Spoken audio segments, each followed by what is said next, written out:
when you receive, you just start to listen. Oh my gosh, there's a gift in that failure.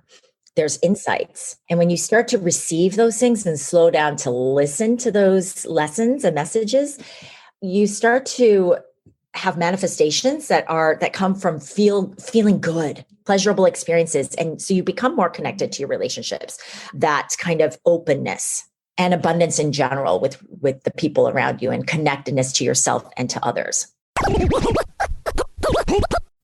You're listening to Make Some Noise podcast, episode number 479 with guest Angela Jia Kim.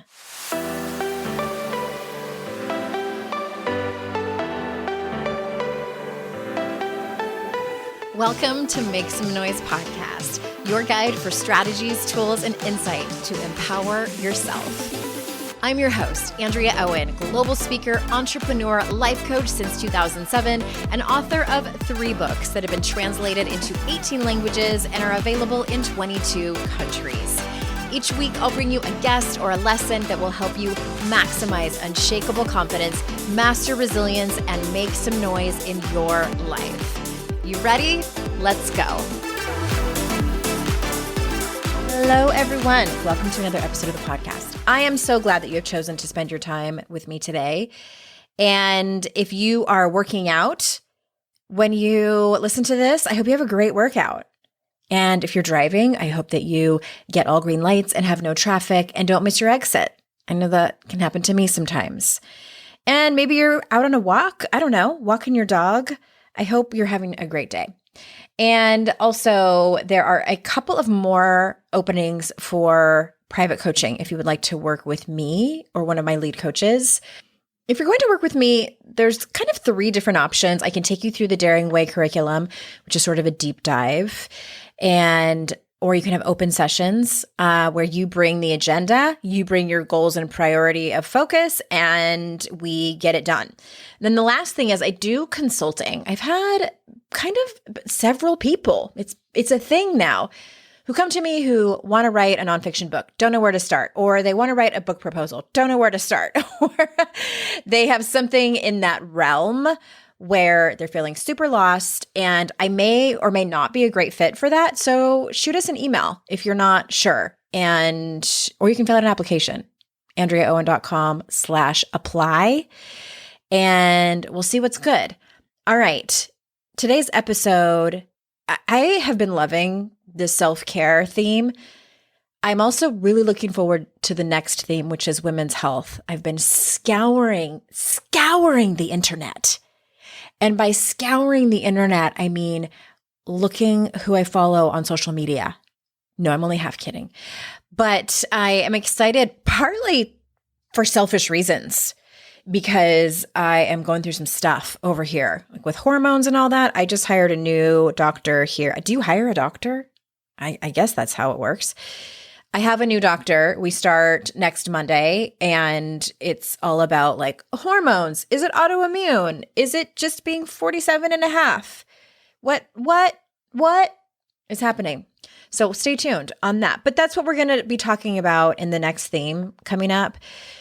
Hormone stuff, just general women's health stuff.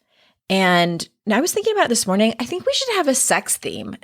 We haven't had that. And it's part of women's health, but I follow a handful of people on social media that are so interesting, specifically about sexual health for women. And it's kind of a big topic. And, I love talking about things that make people uncomfortable. So maybe we'll do that. DM me on Instagram if you feel like, if you're thinking there's a specific topic where you're like, I don't think Andrea's covered that. Shoot me a DM. I'm always open to hear your suggestions on specific topics and or specific experts. All right, everyone. I am really pumped to bring you today's guest. I met her. We were instant friends, and I really think that you're going to love her work and just her. Angela Jia Kim is a former concert pianist and founder of Savor Beauty and Spa, a Manhattan-based skincare and spa brand inspired by Korean beauty rituals. She's also the author of Radical Radiance, 12 Weeks of Self-Love Rituals to Manifest Abundance, Beauty, and Joy. So without further ado, here is Angela. Angela, thank you so much for being here. Andrea, I'm so excited to have a juicy conversation with you today. I know, me too. I had to pause there for a second because I had a weird throat burp. I hope nobody heard that. We're the I would worst. have never Okay, known. good. This microphone picks up everything. I was recording with someone yesterday and my stomach was growling and I kept hitting mute on Zoom. I'm like, oh my God, this never happens. So embarrassing. Anyway, It's so human. I know it's so human. It really is. First of all, your book cover is gorgeous. It's so pretty. When I Thank you got so it in the much. mail, I was like, I love a good yellow cover. It's so Aw. beautiful. And more importantly, the inside of the book. Well, let me tell everybody what the title is. Radical Radiance, 12 Weeks of Self-Love Rituals to Manifest Abundance, Beauty, and Joy.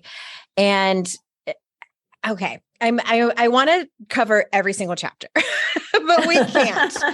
Where I want to start is the one that, just like shot my interest through the roof was, I think it's chapter 5 where they go by week. Week 5, awaken your feminine energy.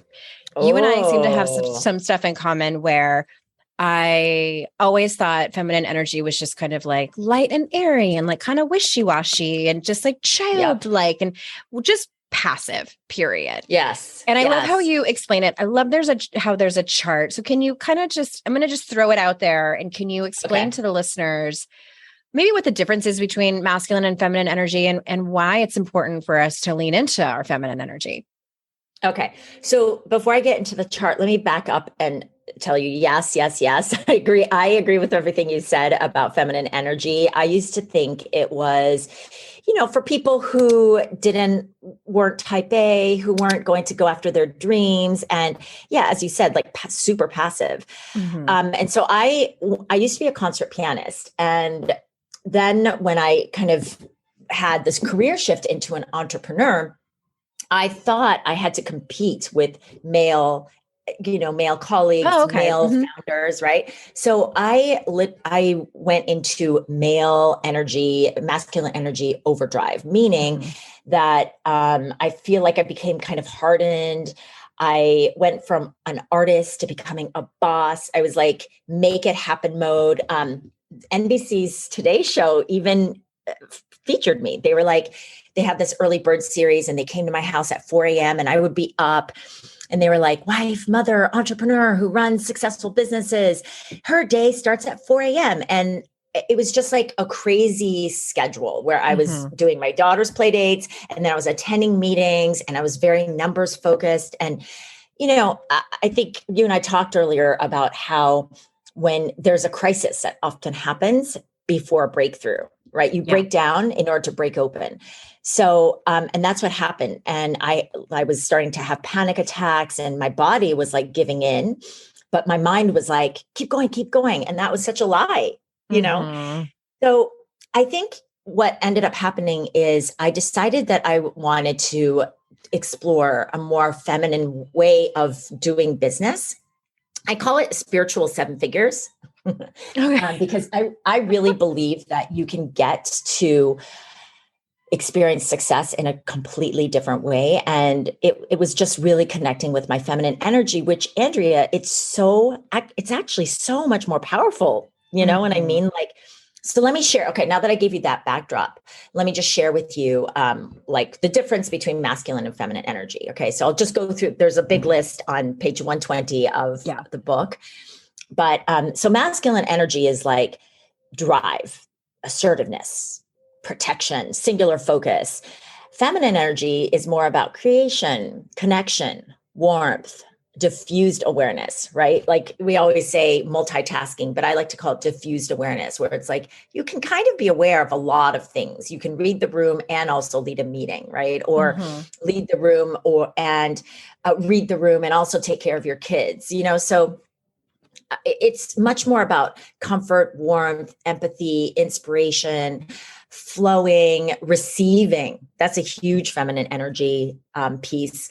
And allowing, and then also connecting with the softer side of yourself.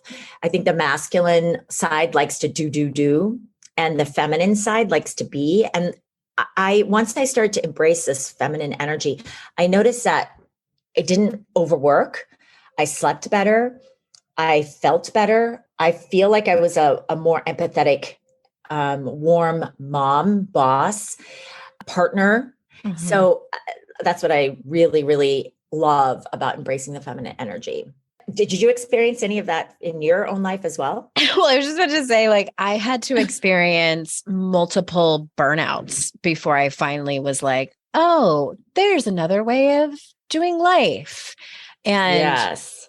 I do think that it's, for some women, it's part of their personality to just be more assertive and driven and just do all the time. I think some of it is like neurodiversity, like having ADHD, like I do. And I think a lot of it too is cultural. It's like we live, you can't escape it living in a capitalistic culture where we are valued more the more that we do. And all that to say, I product of all of that myself, and then experienced massive breakdown, and then had to learn a new way, but also it's kind of it's like learning how to do a new dance. And I have found that I have to kind of be intentional about it, if you will, and practice it. And I love in your book how you talk about these different beauty rituals. And I never looked at that type of thing as being in your feminine energy. And even just, if you don't want to call it feminine energy, just slowing down. That has been the hardest part for me. Just slow down. It's okay. Yes. It doesn't have to be an emergency all the time. Right. You don't have to be in go get it mode at all time. You don't have to be superwoman all the time, super It's mom. not sustainable for most of us. No, it's not. I think in your 20s and 30s, maybe, but then at some point you realize that the stress weighs you down, literally, you know? And it weighs you down. It eventually, as you said, you experience a burnout, and some people can't recover from a burnout as quickly as they want. Right. And I think, on a side note, like nourishing your feminine energy, it alleviates your stress lines. And when you're in better balance, you feel better, which is, like, I always say, it's the best youth elixir for tired skin cells, Yeah. Well, and I had a couple of burnouts over the last decade and a half, just from starting a business and writing some books while also being the primary caregiver and all of those things. And my dad died, and, just life as everyone experiences. But then the pandemic, and I know you had a big sort of turning point during the pandemic. The pandemic for me was sort of my breaking point, where my mental health, the way I describe it to people, is like my mental health took a shit, and they always look at me like, what? You know me, that's how I talk. And then also I was diagnosed with an autoimmune, which the doctors say, like, it's usually like always lurking in the background, and then something happens and it just kind of gets triggered and you start to see symptoms. Plus being perimenopausal, I'm 47 now. So that was, my body was like, we're done. A new way of living. It's a new lifestyle. It is a new lifestyle. Right? Yeah. I feel like I've turned a corner. So tell us about, because you experienced, big life change by getting divorced. And so in the book, you talk about how that experience deepened your self-love and helped you develop a healthy mindset, even towards dating in your 40s. So can you walk us through that time? Yes. So just backing up a little, the word divorce is like not allowed in my family and in my, my mom, especially my mom's like ethos. Right. So for me to get to the place where I was okay with it and I had come to accept it, and then I was ready to act on it, that was huge. It was so huge, because I remember thinking, I told my friend the first time, and I was like, my ex-husband and I were going to get separated. And she was like shocked, because no one knew, because actually my ex-husband and I are friends, and so, and we don't have one of these disastrous divorces.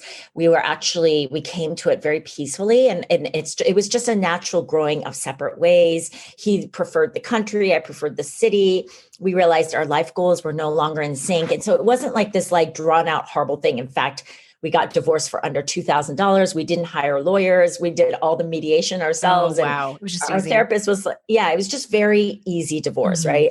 And we're on the same page with co-parenting. And I feel very fortunate about that. But, so no one knew. It was a shock to everyone. And she said, well, how are you going to tell your mom? Because she knows my mom. And I said, I'm not going to tell her. She said, what do you mean? And I said, well, so, she's 75 and I want her to live till she's 100. So I'll just keep the secret for 25 more years. So I wanted to give that backdrop because I just want to share that it was a very hard thing for me to do. But I think it was 2020, the year of the pandemic. So we were mandated to shut down our spas. And then on top of it, there's this divorce. And now I was all alone with my daughter, a single mom in Manhattan. And I was just scared. I was scared out of my mind on so many levels. Like, can I afford to live on my own in Manhattan, keep my daughter here in school, and just can I do this? And then it was the question of, well, what now? Am I going to be alone? What do I do? I'm used to having a spouse, and it's 20 years, Andrea. Wow. 20 years. And then on top of it, it was, oh my gosh, now I have to tell my mom. And then on top of it, I need to what are my friends going to think? Right. So it was just so many self-constructed prison bars that I had, self-imposed on myself. So it was a really rough period. And the only thing that helped me through it was self-love, honestly, acceptance, self-approval. It's okay. I don't care what anybody thinks. It's okay. I'm going to tell my mom, and I'm going to just live with the repercussions of her disappointment in me. It's okay. And the funny thing is, when I told my mom, she didn't flinch, and she said, "Oh, Angia, I knew it." Really? Yes. And I was just I almost started crying. I was like, oh my God. She said, she know? I don't know. No one else knew, but she's my mom. So she just knew. Yeah. I'm my mom's getting known things like that, that I thought I was hiding really well. Yes. That I was Moms successfully hiding from everyone else. Yes. She's new. So I was like, oh my gosh, that was kind of my first realization that who cares what anybody thinks? Because they're probably not even thinking that much about you. It's your life. True. All these self-love rituals that I wrote in the book, because I wrote the book during the pandemic, they were all self-love rituals that I used to heal myself. And my mom, speaking of her, she says something very important, and it's the premise of this book. It's treat your skin like the most expensive silk on earth. And I think that's such a beautiful metaphor for treating ourselves like the most expensive silk on earth. And what does that mean? It's treating ourselves like we deserve the nourishment. And deserve is a big word, because most of us, many women, don't feel like we deserve love. And so we're the last on the list. We deserve to nurture ourselves. And the first ritual in the book is wash your face. I teach you how to double cleanse using a Korean beauty technique. Korean women are very obsessed with their skin. So my mom was as well. And I grew up watching her wash her face, massage her face. She had glistening, almost wet skin, where it was dewy, moisturized, radiant. And she really took beautiful care of her skin. She's now entering into her 80s, and she just has gorgeous skin. People come to I have spas in the city of Manhattan, and our estheticians will work on her face, and they'll say, oh my gosh, her skin is like a 40-year-old woman, Wow. She taught me, treat your skin like the most expensive silk on earth. And I think that means take the time to, how we treat our skin is how we treat our souls.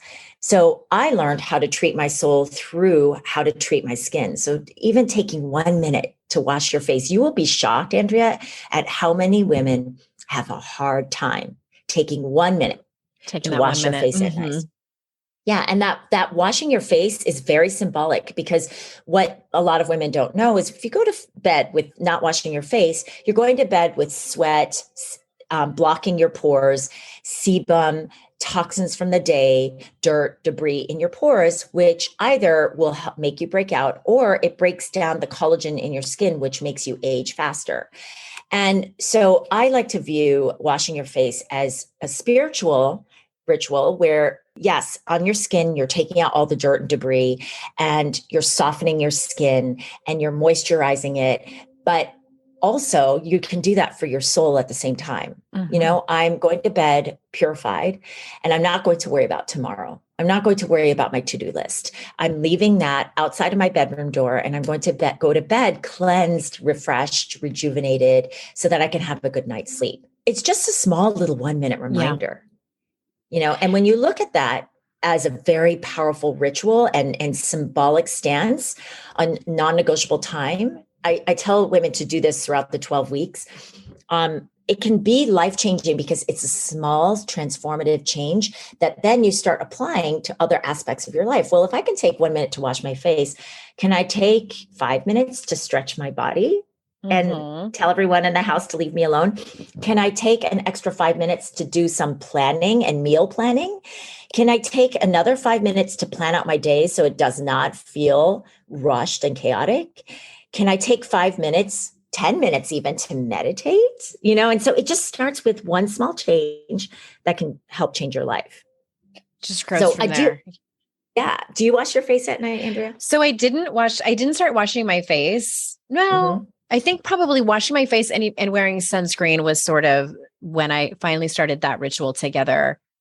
I definitely don't remember doing it in my early 30s. Or no, my late 20s, but I think in my early 30s, like that's when I had like my life breakdown and everything changed. And I finally started taking care of myself. So I was late to the game. I don't know. That might be for that time, for my age, because my daughter's 12. She's going to be 13 as we're recording this. She's going to be 13 tomorrow.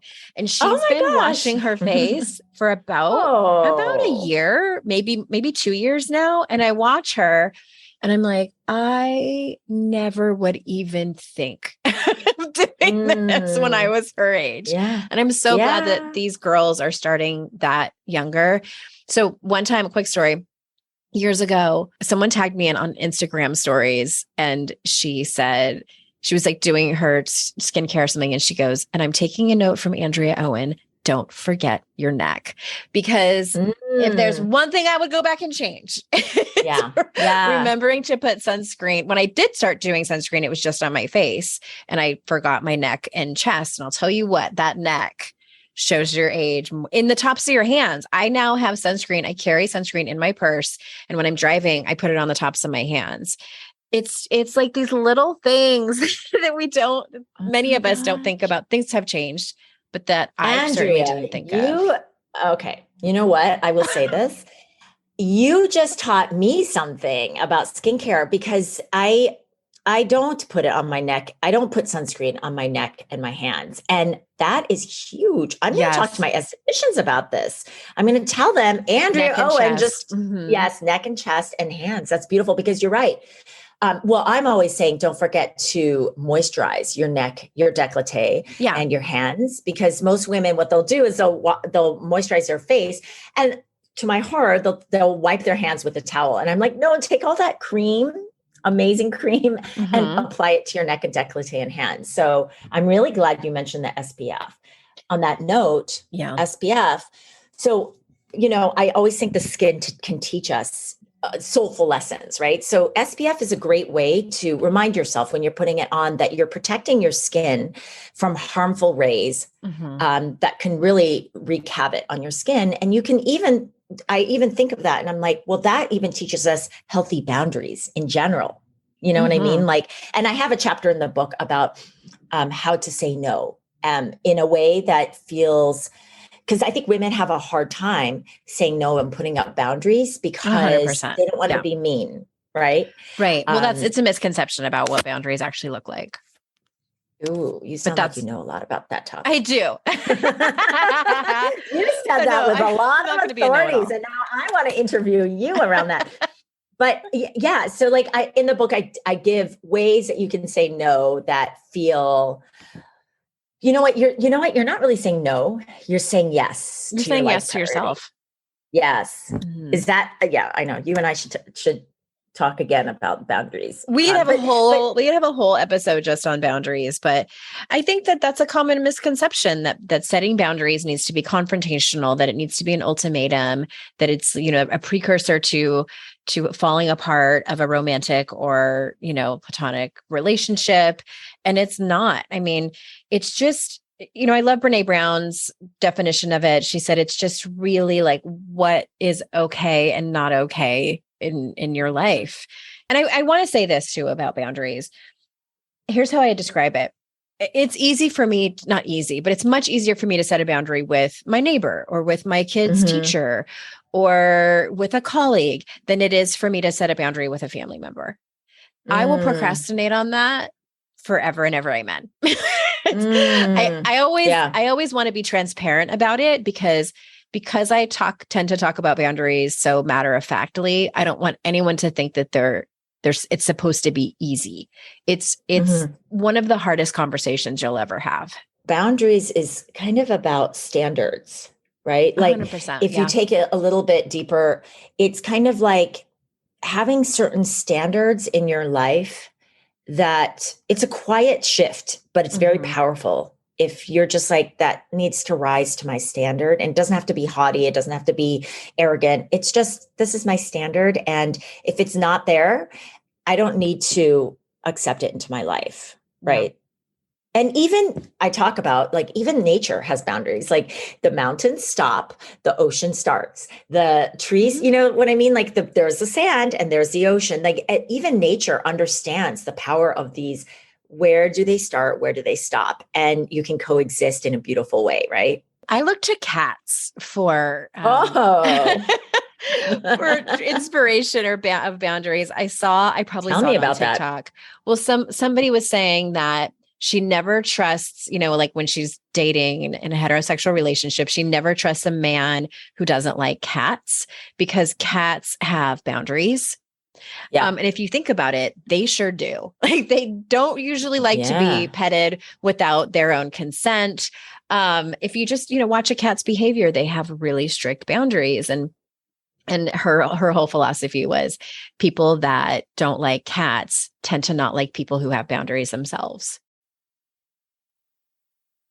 If you're anything like me, you wear lots of different hats in your life and you have a million things going on in your mind all at once, and it can be really difficult to shift gears and get in the mood. With Dipsea, you can relax and focus on what makes you feel good. Dipsea brings scenarios to life with immersive soundscapes and characters, no matter what you're into, no matter what turns you on.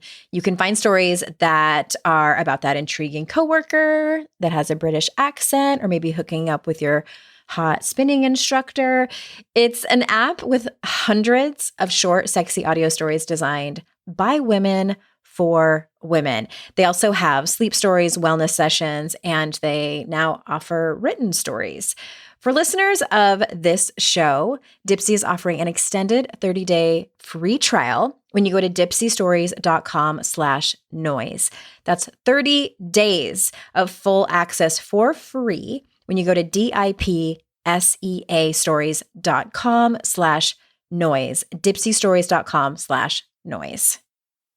I take a lot of lessons away from the rooms of recovery that aren't just helpful in recovery, they're helpful in everyday life. And one of those is how important it is to focus on the solution rather than the problem. And I get that it can be really hard to train your brain to stay in problem solving mode rather than just problem obsessing mode when you're faced with challenges in your life. But when you learn how to find your own solutions, it's incredibly empowering. And a therapist can help you become a better problem solver, making it easier to accomplish your goals, whatever those goals are. And I've told you all that I've been in therapy on and off for 30 years, and it's been enormously helpful. I highly recommend therapy.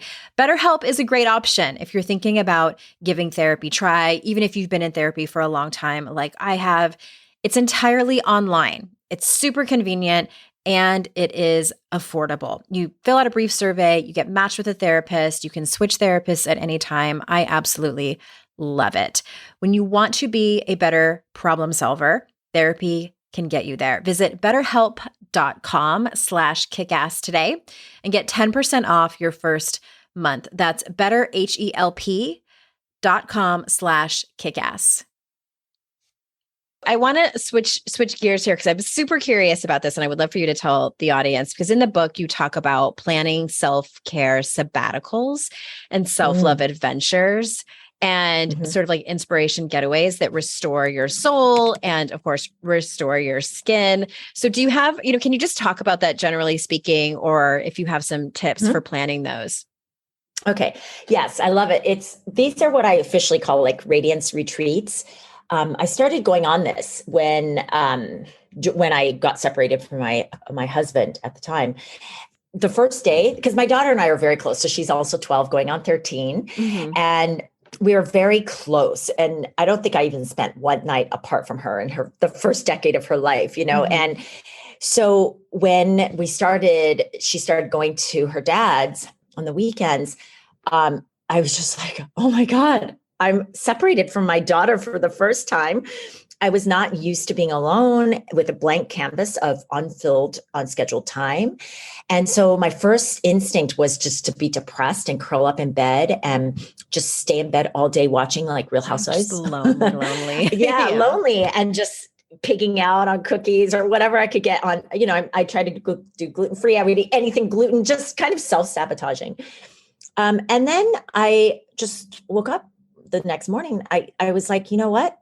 I am going to raise my vibration and I'm going to learn how to shine on my own, not as a mom, not as a wife, not as a business owner, but just me, myself. And I live in the best playground in the world, New York City. And so I decided I was going to go, I created a planner. I have a self-care planner called the Savor Beauty Planner. And I just took out a pen and I brought out the planner and I planned my weekend. And it was the most fun I'd ever had. As you said, I called it a self-love adventure, self-care sabbatical. This is going to be all about me. And I was going to step beyond my comfort zone and do things I'd never done before and with strangers. And my only intention was I'm going to feel good unconditionally. So I did like meditations. I hosted a self-care supper in my house with 3 strangers. I was part of it. So neat. I know. I was a part of a women's networking group and I just threw out an invitation. I said, hi guys. So I am doing a self-care supper tonight or in a few days. Does anybody want to come? And I'll say yes to the first 3 people who say yes. So I gathered like 3 strangers. They were all women entrepreneurs and we got together. I cooked a new Korean dish recipe. I'd never cooked really before. And then like I would read books. I joined an emotional fitness gym downtown where emotional there's fitness. That is so Manhattan. Yes. Like say more about that.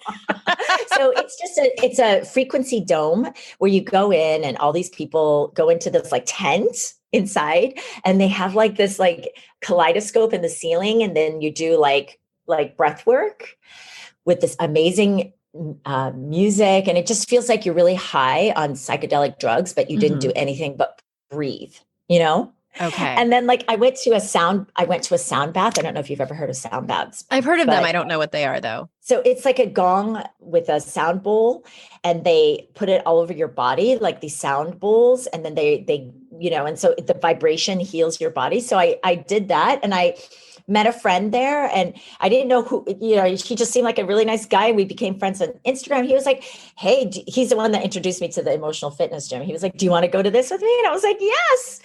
And so I was just like this in my 40s, like, just like, wow, this is like so exciting, It's a new chapter in your life. Yeah, that's amazing. It was a new chapter in my life. And I started to understand the power of people, a schedule, and experiences. And I was just like, I am going to do this every time I have a chance because I want to raise my frequency so that I can live my highest self, if that makes any sense. Yeah. Well, what tips would you have for someone who, isn't close to Manhattan or LA where those types of things happen and might be on more of a budget? Like raise his hand over here. Like unfortunately there's no sound baths in rural North Carolina. Yes. Okay. But the next time in Manhattan, I'll call you. Okay. Well, here's the thing, Andrea, you can do all of this for free on YouTube, which is something that I would do as well. So if you just go on YouTube, and in fact, a lot of the stuff I do is for free. Like I started walking at home. So if you just do walking at home in YouTube, there are so many amazing videos. You can get some of those videos. I use them as resources at radicalradiance.com. If you put in YouTube sound bath, you will okay. get hundreds of sound bath experiences, and you can just play it and meditate to it. If you want to do breath work, you can also, YouTube that as well. And then if you want to go deeper, I often, will Google it, and then you can do, all of these things online. So a lot of things are Airbnb experiences as well. Mm-hmm. So I did a lot of like tarot card readings on Airbnb experiences. Did you know that Airbnb has these experiences? I didn't. Is that new? Yeah. It happened during, the pandemic. And then there's cooking classes on Airbnb. There's so many experiences that amazing. I did. It's not like I would love to do that, like kind of like a girls' trip type of thing, because I've been sober for almost 11 years now. And like, I don't, it's not like like let's get a bunch of champagne and get shit-faced drunk. And like, I've done that. It was super fun. Different chapter in my life too. But that's what would be really amazing for me to do with a bunch of women, is like, especially if you're all spread out in the United States. And I know a lot of you listening, your friends are all over, and, maybe once a year or every other year or whatever, you just find a central place and do some of those activities at an Airbnb. And I personally want to like dance around a fire naked to Stevie Nicks music, but also sound bath is nice. Yeah. But see, here's the thing. If you just go on Airbnb online experiences, they have so many fun things. Like this is what I did during the pandemic. And these are self-care sabbaticals. These are radiance retreats, cooking classes, hidden jazz club. I did a laughing class on Airbnb online experiences. You can do numerology. So like, that's the thing. And a lot of these things are pretty cheap. It's like $11, $19, you know what I mean? So these radiance retreats are really important to amp up your radiance. Yeah. And when you feel radiance is a very important word, because it's like when you're radiating your like beautiful essence and high energy, like high vibrations, you attract like frequency into your life. I agree with that. I'm the only reason I'm chuckling is because I've definitely had the opposite.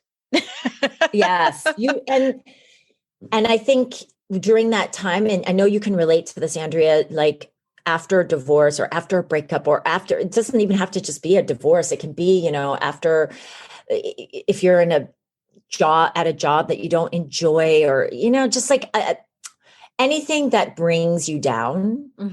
We all can relate to feeling depressed, feeling down, feeling just generally crappy. Yeah. I think during those moments, that's when you can really tap deep and say, I can change this. And you go on your self-care sabbatical. You say, I need a little time off, and I'm going to do something to raise the frequency, whatever, from all the way from walking to meditation to a sound bath to, I did things like I went to Vermont and I jumped off a mini cliff into water, and I've never done that before. Oh, I have never done that either. I have a thing about like open water that makes me a little nervous, but me too. I do other risky behavior. Yes, before we run out of time, I also want to, I want to make a sharp left turn, because I don't want to leave without asking you about your previous career. So before you founded Savor Beauty, you were a concert pianist, and that's a pretty huge pivot. So did you kind of like feel it was your calling to make this pivot, or did you like break your fingers? Is that like a pianist injury? Like what happened to make you make that pretty radical change? Well, I was 5 months pregnant when I gave my last concert. And I was also, at the time had started my business a little bit, and like it was a hobby, Savor Beauty. So I was making lotions and potions in my kitchen. And I just made that decision that I didn't want to be touring and leaving my baby behind, you know? Okay. So it was a life change. I know a lot of women who they often ask me, well, how did you get out of a career and start another one? And my best advice is start moonlighting, because that's what I did. I started making lotions and potions in my kitchen during my downtime, and start following your nose, like the yellow brick road, right? Just start following your passion, but commit to it, right? You want to commit to every day doing that passion, and eventually it can become a business, or you can, go back to school as while you have your career, because not a lot of us have the luxury to not have a paycheck. So you can do that on the side. And if it is your passion, you're very drawn to it and excited about it. Yeah. So that's what I did. Interesting. So I know nothing about the career of being like a concert musician. And I'm assuming, is it sort of like elite athleticism where it's kind of a hard business to be successful in? Mm-hmm. Okay. Yes. It's like the chosen few. Did you go to did you go to like the school of fame? I know it's not like a real school. Kind of. No. That's such an awesome question. I love it. So I went to a similar school. Yes, you can consider it that. It was called Eastman School of Music. It's in Rochester, New York. Okay. And so these like School of Fame, it's very competitive. Everyone is super dedicated to their art. Excellence is the name of the game, and you practice like 8 hours a day. Oh and my it's very gosh. disciplined. Yes, it's very disciplined. Touring, because I went on a lot of tours, and sometimes I was visiting more towns than a presidential candidate, if you could believe it. I'd wake up often like, what town am I in? And it was very lonely, actually, to be a solo pianist. It's kind of like being a speaker. If you go on a speaking tour, it's very similar. Like it's high intensity and bright lights and like big audiences, and it's exciting for an hour. And then you go home, and my TV and remote control were my friends, It was a very exciting but lonely endeavor for me. It's interesting. Like I assume it's very different than being part of a symphony or a choir or a band where you have other people that are with you. Like it's like a team. So it's a solo endeavor. Yeah, for me, it was a solo endeavor. There are a lot of musicians who are in orchestras who have musicians that they play with. For me, I was primarily a solo concert pianist. So that's what's really interesting. I made this shift in my 30s. And so that's why I always tell women, whether you're in your 30s, 40s, 50s, 60s, 70s, you can make these shifts. You can decide that you want to do something different with your life. And because Andrea, I was alone like 90% of my time, and I didn't know how to communicate. I didn't know how to learn how to work in a team, and I didn't know anything about business. Yeah. And the fact that I was able to launch a business, I call it School of Hard Knocks. I learned everything the hard way. It's like, that was a huge failure. That was a big mistake. What was my lesson learned?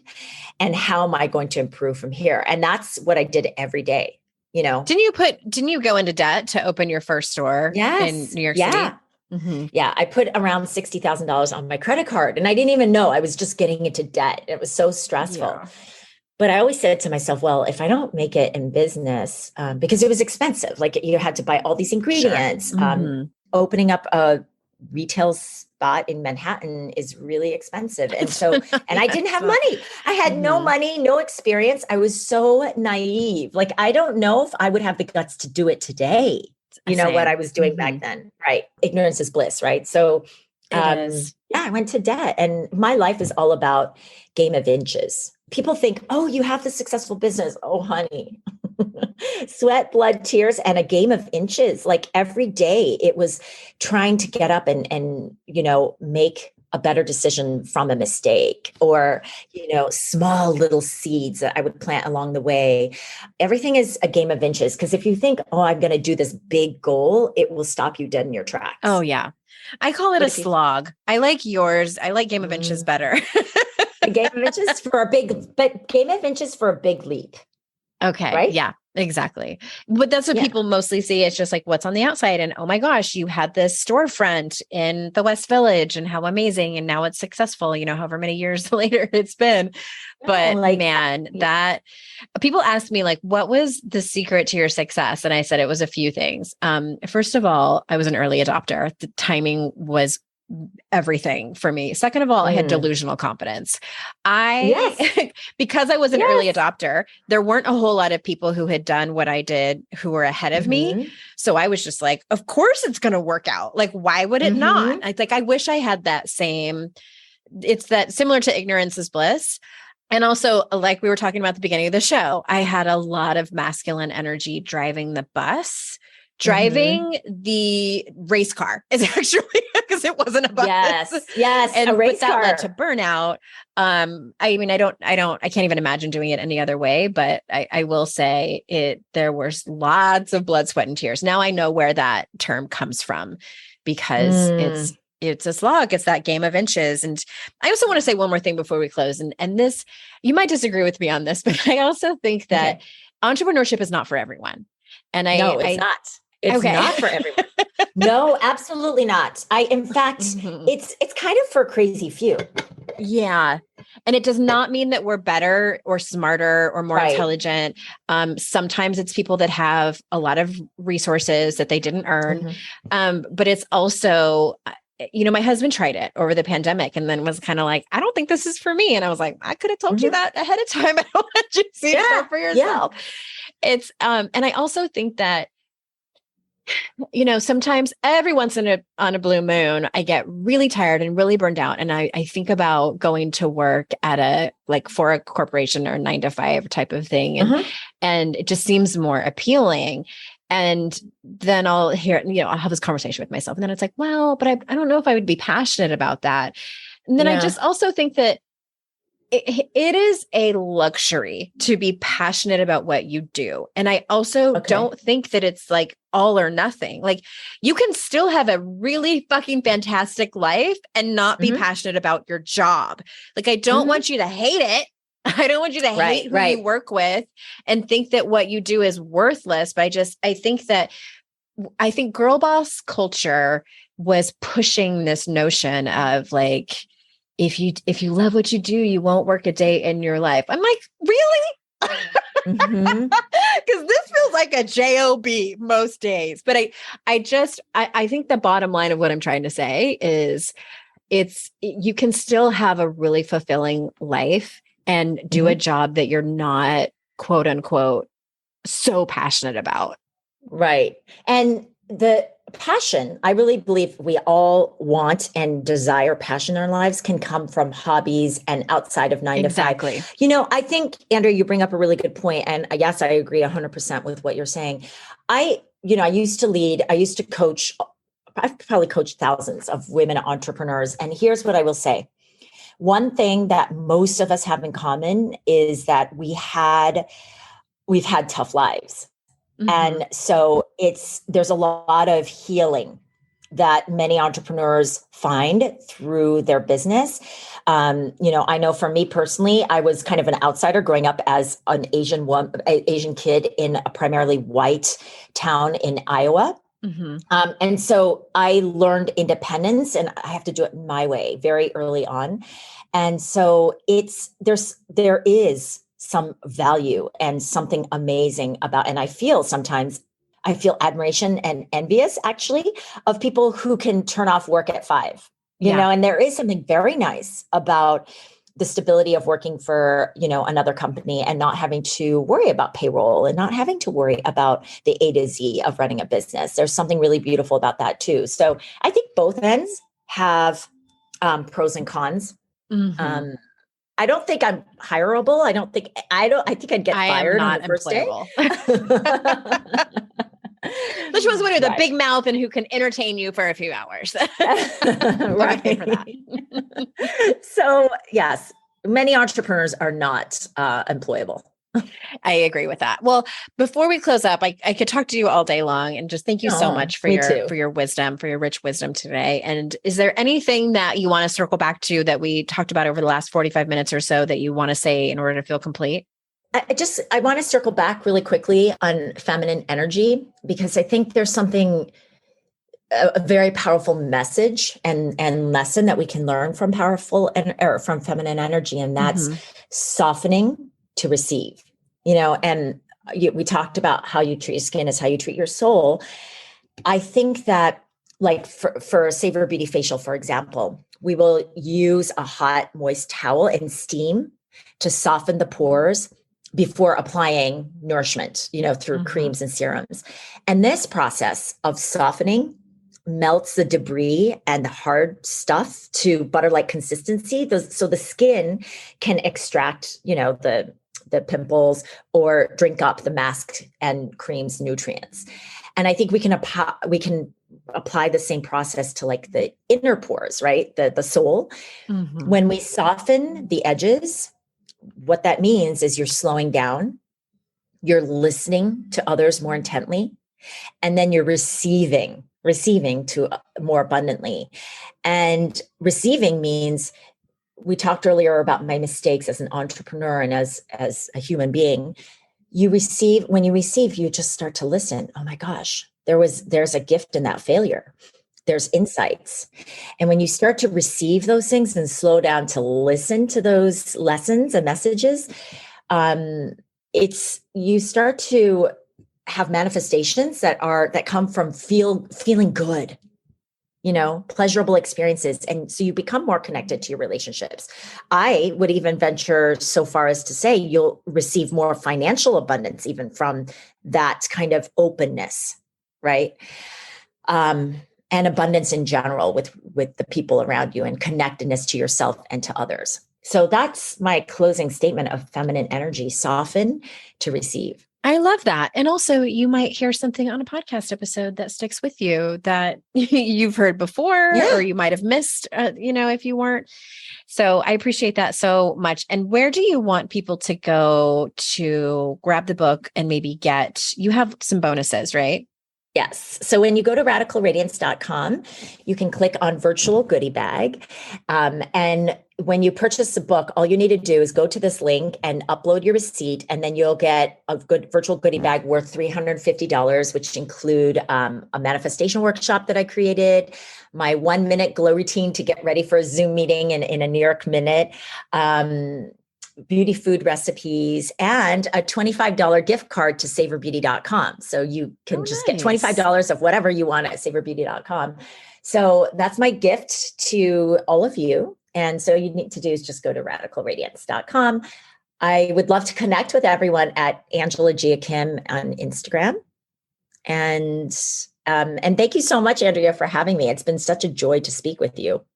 Yeah, it's been my pleasure. I want to just one more time, Radical Radiance, 12 weeks of self-love rituals to manifest abundance, beauty, and joy. And all of those links will be in the show notes, everyone, of this episode.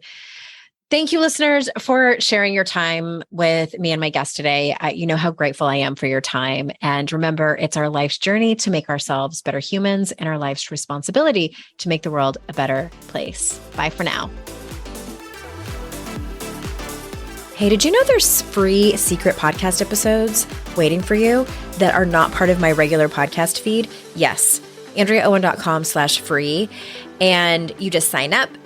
You get a link sent to you. It's very secret. It's like a secret club. We don't have a secret handshake. Don't worry about that. But it's these motivating podcast episodes that I made for you. They're under 20 minutes each. There's 3 of them. They're for wherever you are in your life. So head on over there and grab them. They range from really supporting you and seeing you where you are and being compassionate, all the way to giving you a giant kick in your ass and telling you how amazing and gorgeous and phenomenal you are. So AndreaOwen.com/free, and get your hands on that free podcast feed.